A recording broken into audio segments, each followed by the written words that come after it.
¿sí? Muchas preguntas uno tiene, algunas que debe hacerse en la inquietud de hacer la voluntad del Señor, y otras preguntas que no son de Dios, sino que el enemigo te condena, ¿no? Y te hace sentir a veces de que a veces pregunta. La primera pregunta que creo que uno se hace: ¿por qué me escogiste a mí, no? ¿Qué de bueno me has visto? Y eso es lo bueno, hablando de bueno, y Dios es bueno, es lo bueno que tiene Dios, ¿no? Que a veces lo que no califica para el hombre califica para él, eso está registrado en la Biblia, ¿no? Y creo que eso es lo que Dios sigue buscando, lo débil para avergonzar al fuerte y lo necio para avergonzar al sabio, lo vil, lo menospreciado. Creo que en eso Dios se glorifica, ¿no? Sí.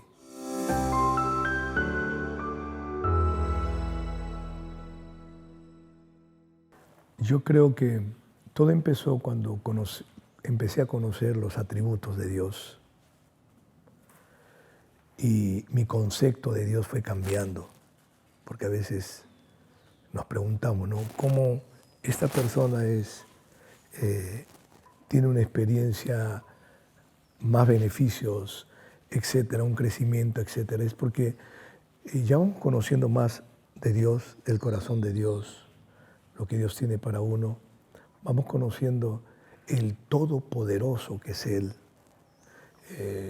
el más que suficiente. Y cuando conocemos no solamente al Padre, al Hijo, al Señor Jesucristo, al Salvador, sino al Espíritu Santo, ahí fue mi vida cambiando bastante de menos a más. Muchísimo, muchísimo. Porque el Espíritu nos guía a toda verdad. Y muchas cosas que van más allá de la lógica, el razonamiento, si Él te guía y tú lo haces, Él te respalda, ¿no? A veces a lo inusual. Y eso, el Espíritu Santo lo primero que hizo, poner hambre de buscarle, de conocerle a Él, de entrar a otra dimensión espiritual, ¿no? Y a entender también lo profético, porque hubieron profetas que hablaron, y a la medida que íbamos entendiendo las fechas proféticas que a veces están en la agenda de Dios y uno quisiera que sean ya, pero tiene su tiempo.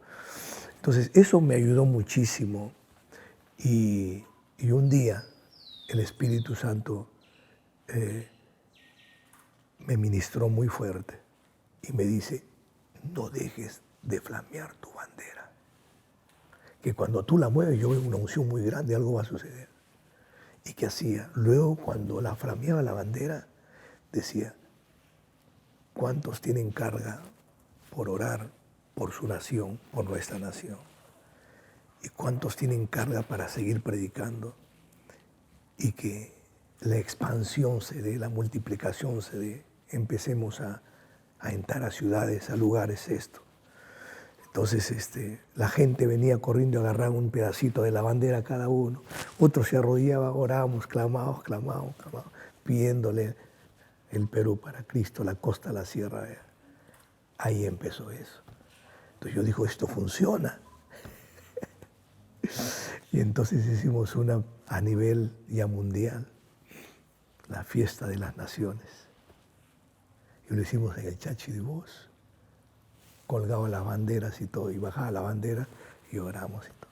Y así empezaron primero las iglesias en Perú, ya en Latinoamérica, ahora en Europa, todo eso. Fue un acto profético, yo creo, pero guiado por el Espíritu Santo, porque ahora ya empecé a conocer la voz de Dios y a direccionarme, ¿no? Entonces, así más o menos fue la transición de ver la multiplicación.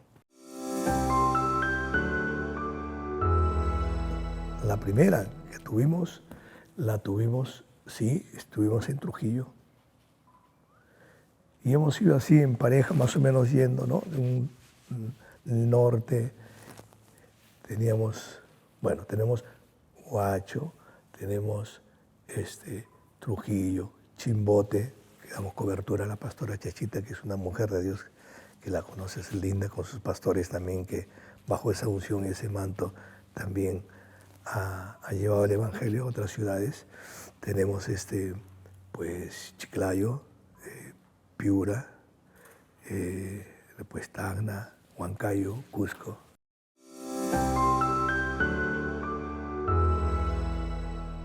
Lo de Europa fue, Dios mío. Yo aprendí algo del Señor. Yo pensé que todo tenía que hacerse ordenadito. O sea, esto primero acá, no, se hace como Dios quiere. Y a veces, cuando uno tiene paradigmas o esquemas, cuesta romper eso, ¿no? Tú quieres hacer primero esto y hacer tus planes, tu formato. Dios, el Espíritu Santo es especialista en romperte los formatos. Él es soberano. Entonces, movió de una manera así increíble. Y Europa se inicia prácticamente con 3 jovencitas que estuvieron allá, que se congregaban en Perú, y que cuando llegaron allá no encajaban con las iglesias de allá, extrañaban. Porque acuérdate que tenemos 2 familias, la familia física y la familia de la fe, la familia de Dios, ¿no? Entonces, extrañaban su familia espiritual. Decía, entonces yo dije, wow, ¿qué hago? Y el Señor me dijo, abre un grupito, se reúne uno en las casas, ¿no? Gracias a Dios que trabajo con un grupo de casa, eso es bien importante. Y ahí empezó. Y ahí empecé a viajar empecé a viajar 2 veces al año, así, empezamos. Y también se dio una reconexión con Italia, porque el pastor José de Italia, él se congregaba desde pequeño, que tenía 8, 9, 10 años, sí, niño. Es sobrino del pastor de Chiclayo, José Guerrero. Él también es Josecito Guerrero Jr. Y entonces por un tiempo sale del Perú y se aparta del Señor.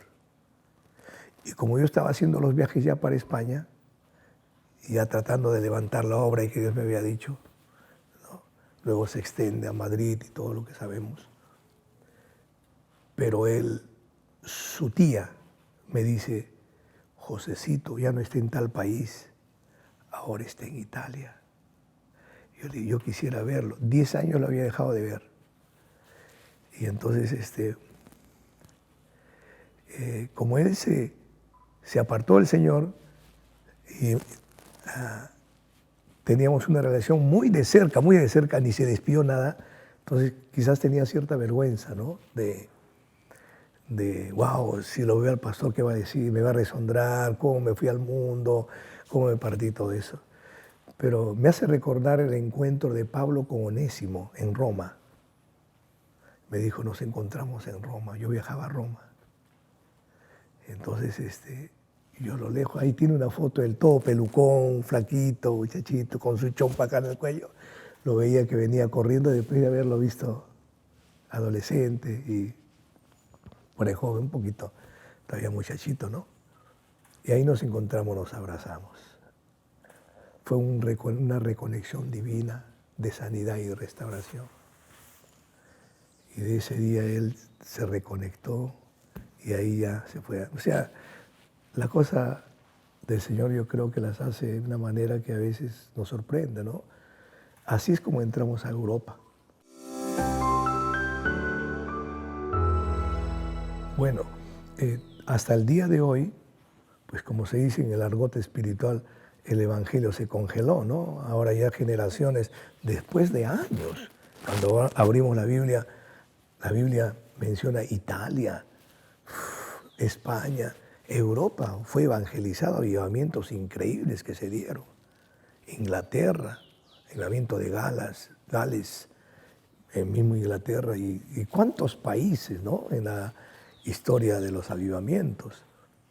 Y bueno, yo creo que los movimientos también de crisis y todo sacuden a las personas para que se den cuenta de que lo que hay en la tierra, el dinero, las riquezas, el pecado, Dios mío, eso es temporal nada más, ¿no? Y crea más vacío, ¿no? Y que necesitan de Dios. Pero la mayoría de iglesias que yo conozco, como la nuestra, que somos latinos, básicamente se congregan gente latina. Y le damos gracias a Dios sin menospreciar el corazón, el sentir lo que está haciendo en diferentes países con la gente tanto americana, tanta inglesa, en Europa, europea. Pero gracias a Dios que el latino todavía tiene esa pasión, no la ha perdido, ese entusiasmo, esa alegría, ¿no?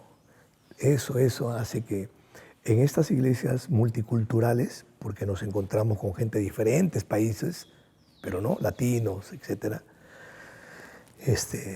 también los enciende o los prende a los europeos, ¿no? Entonces, sí, de hecho, lo es porque de una u otra forma el sistema mismo del lugar, europeo en este caso, contagia, influencia mucho, y en esa lucha nada más nos queda orar y mantener la mente renovada, alineada como hijos del reino, ¿no? Que hay un llamado, un propósito, que más que el sistema que te aparte de Dios, al contrario, se necesita buscar a Dios por sobre todas las cosas y el compromiso para con Dios, para ser agradecidos, ¿no? Somos bendecidos para bendecir a otros.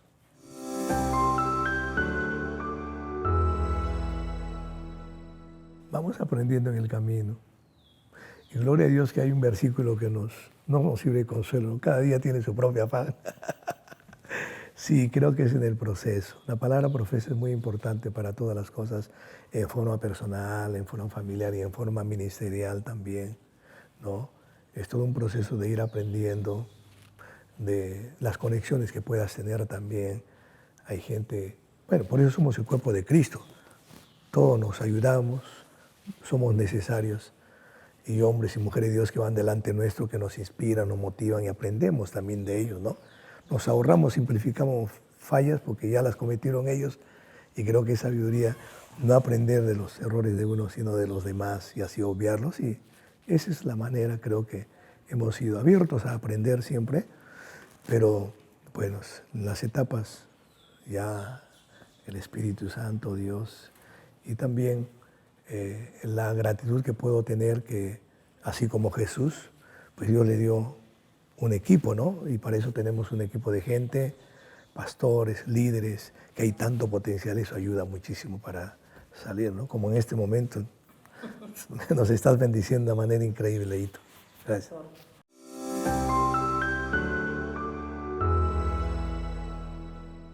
Yo puedo hablar por mí, ¿no? O sea, esto no es algo general. Pero muchas veces cuando se comparte de ciertos hombres de Dios, como por ejemplo David, ¿no? Se dice así: si David supiera que el vencer a Goliat le iba a demandar toda una persecución, de repente se daba marcha atrás, ni lidiaba ni vencía a Goliat.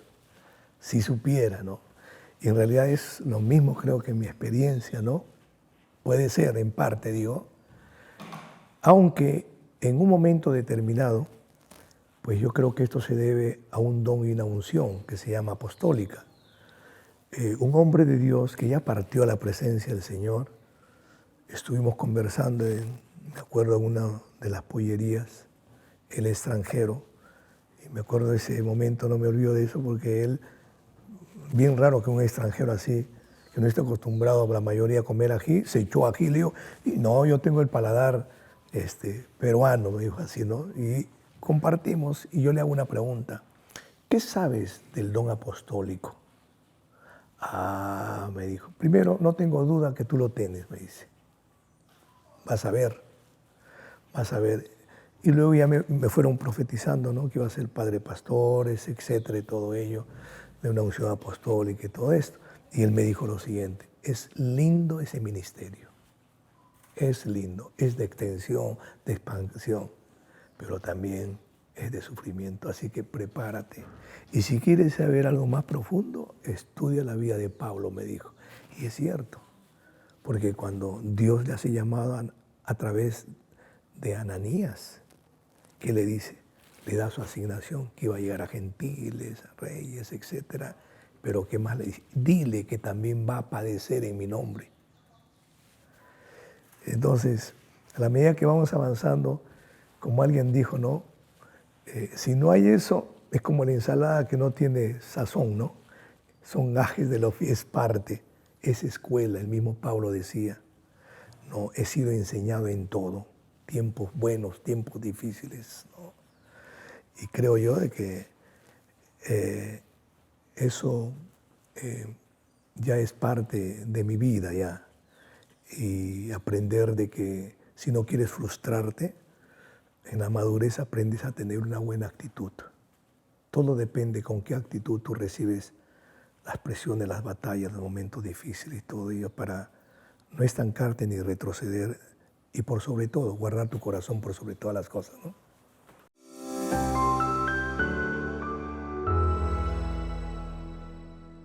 Bueno, yo creo que nadie esté exento de eso, empezando desde Dios el Creador, los eruditos por encima de hablar de que el acto que tuvo Adán para con Dios, su Padre Celestial, por encima de la rebelión esto, fue un pecado de alta traición por toda la confianza que le dio. Hombres de Dios sin fines, hasta Jesús que conocemos. No estamos exentos de ello.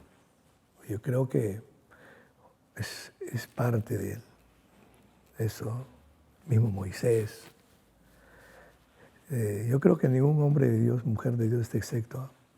Esa palabra es poquito feo así, pero existe ello, ¿no? O sea, tiene que ver con prácticamente lealtad, que a la medida que vamos avanzando se van deteriorando esos principios, verdades y valores hasta que los antiguos la tenían bien en claro, ¿no? Pero ahora es como un artículo de lujo, ¿no? Ya ni se usa.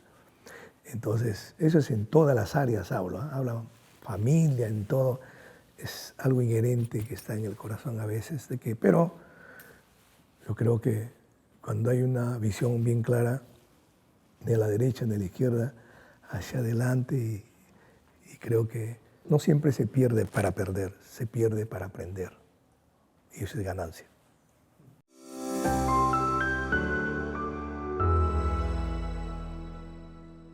Yo le diría duro de matar. Muchos me preguntan, me dicen, yo que tú estuviera en tu piel, en tu esto, no. Gracias a Él, es su gracia, y nada más, no. Bueno, yo creo que ese debería estar en la Biblia, pero hasta una película, retroceder, nunca rendirse jamás. Y yo creo que si a mí me preguntan cuál es el consejo que puedes dejar, jamás de los jamases te rindas.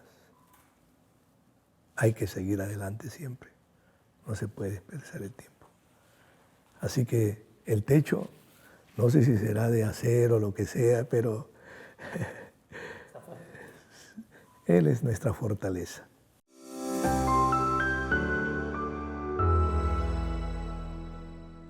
Como esposo, en resumen, en forma así práctica, yo soy tranquilo. Ahora, antes era movido y todo eso. Soy de temperamento sanguíneo y los sanguíneos son bastante emocionales y todo esto, ¿no? Pero en el proceso yo creo que vamos creciendo en el matrimonio y aún en las diferencias que hay, en las presiones que hay, que a veces nos llevan a ciertos desacuerdos, etcétera, y aprendemos a manejarlos ya, ¿no? O sea, y eso ha hecho que, como lo repetía en antes, como lo hablaba en antes, lo expresaba, la actitud tiene que ver muchísimo. Sé pensar antes de actuar. A veces cuando no pienso y reacciono, sé pedir perdón rápido. No me gusta perder el tiempo mucho. Es peligroso eso. Y también nunca mi enfoque está en la circunstancia. Siempre está en lo que viene después. Me permite eso entonces poner en la balanza. ¿Por esta tontería puedo perder eso grande que viene? No, nada que ver. Esa es mi filosofía.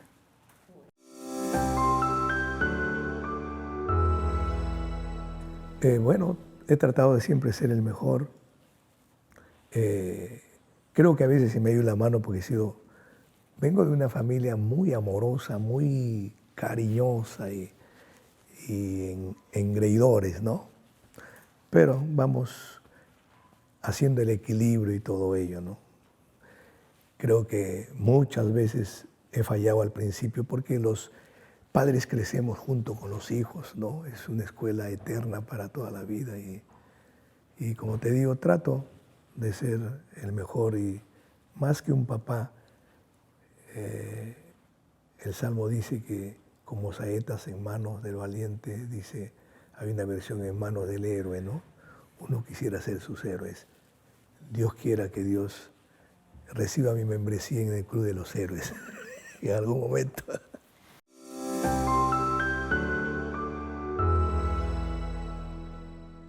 ¿Qué le diría yo? Le diría, Pepe, date tu descansito de vez en cuando.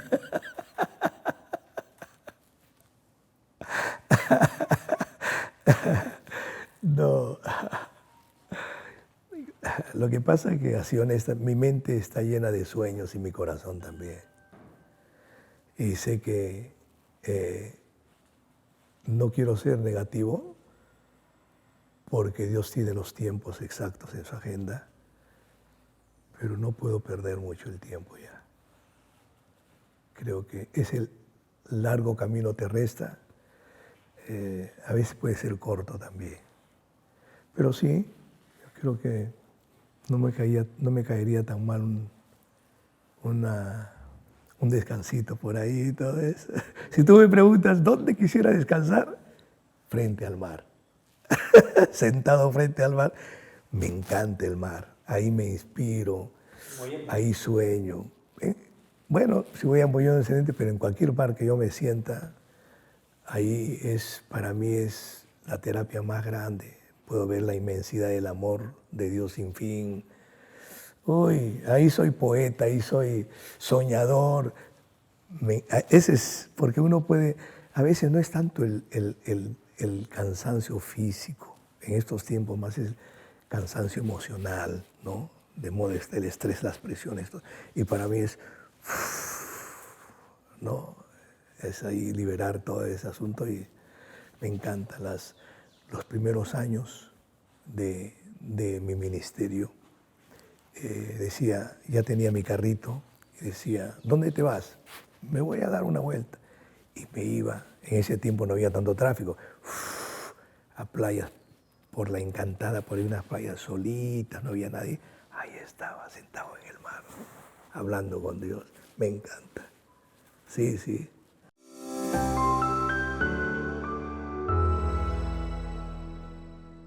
Sí, pero en el camino también he aprendido algo. Yo creo que la cantidad, la multiplicación es muy importante, porque así ganamos muchas almas. Pero creo que el éxito también no es tanto tener una iglesia solo cuantitativa, sino cualitativa, de compromiso. En estos tiempos de tanta presión se necesita una iglesia con mucho compromiso, no con gran número, ¿no? En primer lugar, si es 100% excelente, pero se necesita gente con compromiso, con esa pasión, que lo dé todo, todo, todo, todo, todo, todo, por el amor de Dios, ¿no? Y de las almas también.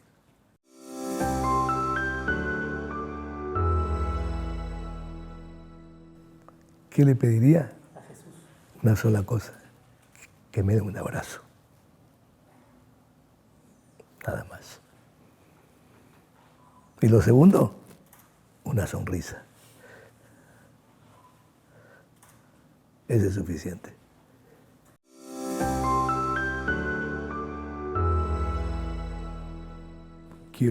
Le diría algo importante.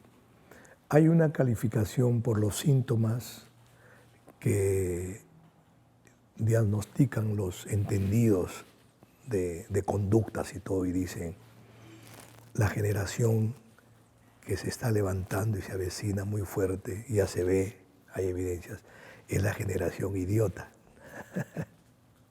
Y por muchas razones, ¿no? Porque una de ellas son despistados, muy influenciados, fácil.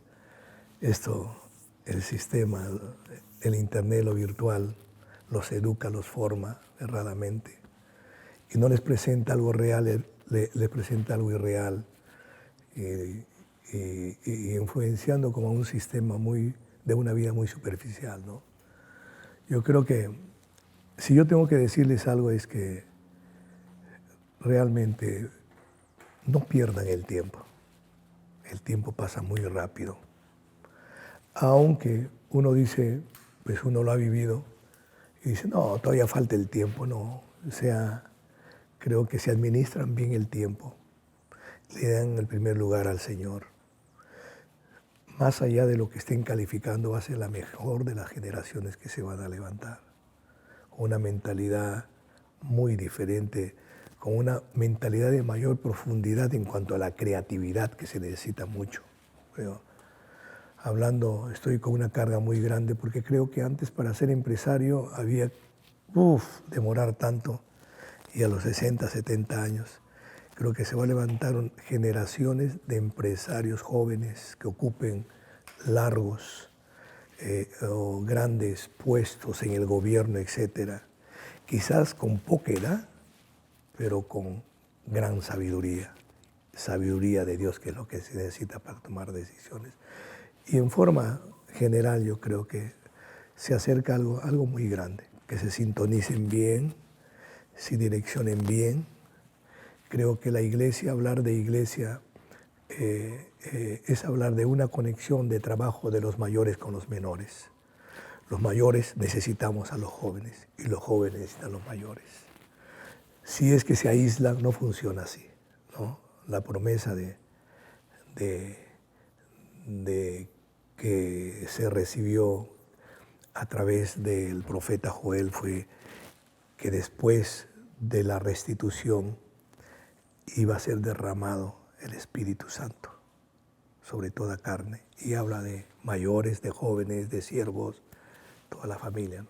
Yo creo que si hay esa conexión como una familia, yo creo que esa es la manera de que los mayores cuidemos, cubramos en nuestras oraciones a los jóvenes también, y que estemos no para marginarlos, para condenarlos, sino para levantarlos, elogiarlos, que sí lo pueden lograr y marcar una generación que abra brecha a una gran temporada, recuperando lo perdido en un avivamiento sólido y sostenible, ¿no? ¿Qué consejo o qué mensaje le puede dar a sus pastores? A mis pastores, bueno, el consejo que les puedo dar a ellos es que sigan buscando a Dios con toda su pasión y predicando a las almas, a la gente, a tiempo y a destiempo, con de nuevo también con toda pasión. Que nunca pierdan la pasión. Y eso se consigue con el de arriba, nada. Lo demás es lo de menos, ¿verdad? Porque con pasión se consigue todo. Y con pasión, manteniéndose en esa pasión, también las bendiciones, los frutos permanecen, ¿no? Eso es, ¿no? Yo creo que lo demás es añadidura. Que vivan apasionados por Dios y por las cosas de Dios.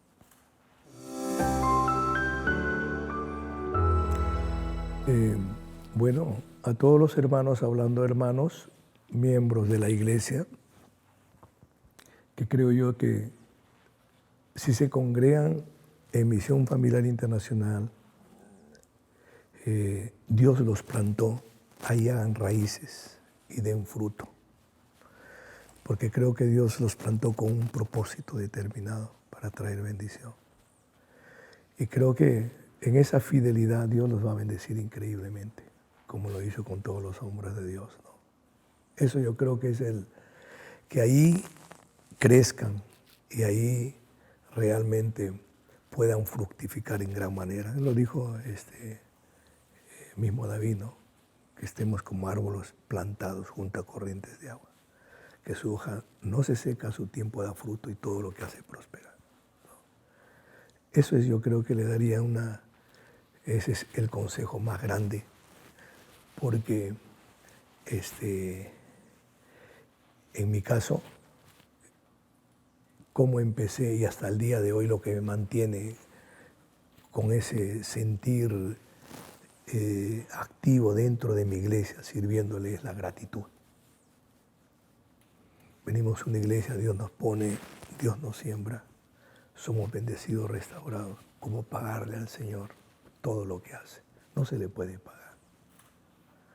Una muestra nada más de gratitud es sirviéndole al Señor y dar todo lo que se pueda dar para bendición de los demás, así como también Dios usó a alguien para bendecirles a ellos, ¿no? Eso es. Gratitud es la clave.